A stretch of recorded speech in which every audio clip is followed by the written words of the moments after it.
Meghan Markle et le prince Harry ont marqué le jour du souvenir aux États-Unis en organisant un déjeuner avec des militaires et leurs familles.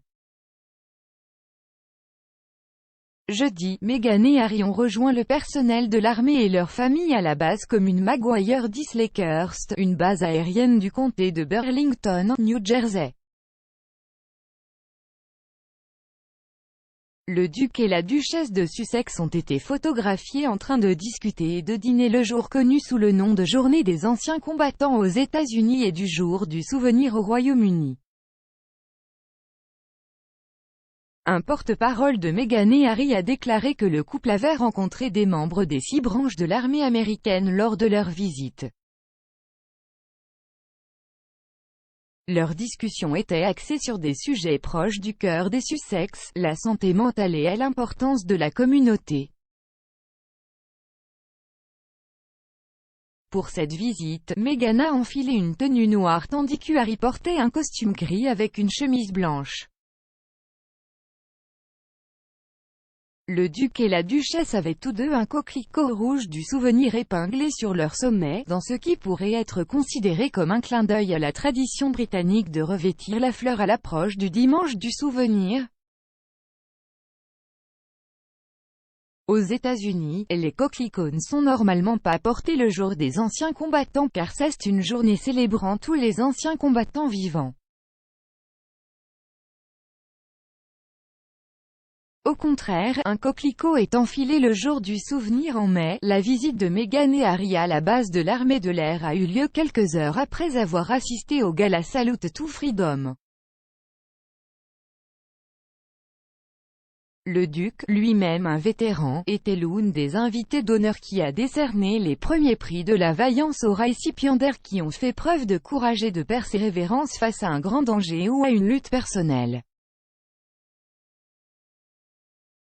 Au cours du gala, il a prononcé un discours poignant axé sur sa propre expérience dans l'armée, son travail pour soutenir les anciens combattants et le personnel militaire et sur la force manifestée par les militaires malades, blessés et blessés. Le prince Harry a servi dans l'armée pendant 10 ans et a effectué 2 tournées en Afghanistan pendant la guerre.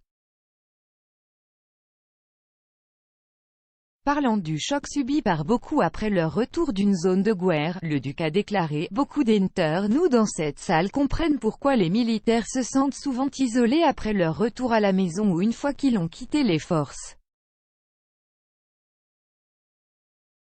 N'est-ce pas? Pendant des années, nous, et nos familles, orientons toute notre vie autour de la mission, du devoir, de l'engagement et oui, de se dépêcher et d'attendre.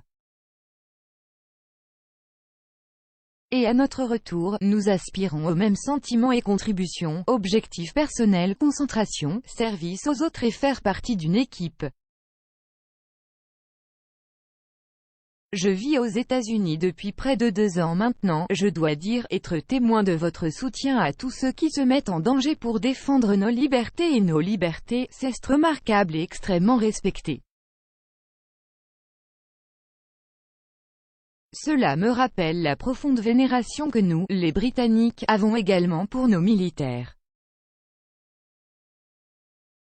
Les communautés des forces armées de nos 2 pays partagent un lien spécial, et je suis reconnaissant d'avoir servi à l'appui de notre alliance commune pendant de nombreuses années. Jeudi, des membres supérieurs de la famille royale étaient également nombreux pour marquer le jour du souvenir. Pour la 2e année consécutive, Camilla a assisté à l'ouverture du chant du souvenir à l'abbaye de Westminster. Elle a pris part de manière poignante au silence national de 2 minutes après avoir déposé une croix en bois du souvenir. Cet important engagement avait été réalisé jusqu'en 2001 par la reine-mère. En 2003, feu le prince Philippe a pris sur lui d'honorer les morts le jour de l'armistice et a effectué cette visite chaque année jusqu'en 2016. Le prince Harry l'a rejoint pendant 3 ans et a continué à fréquenter le Field le jour de son ouverture jusqu'en 2019, avant de quitter ses fonctions de Royal Senior.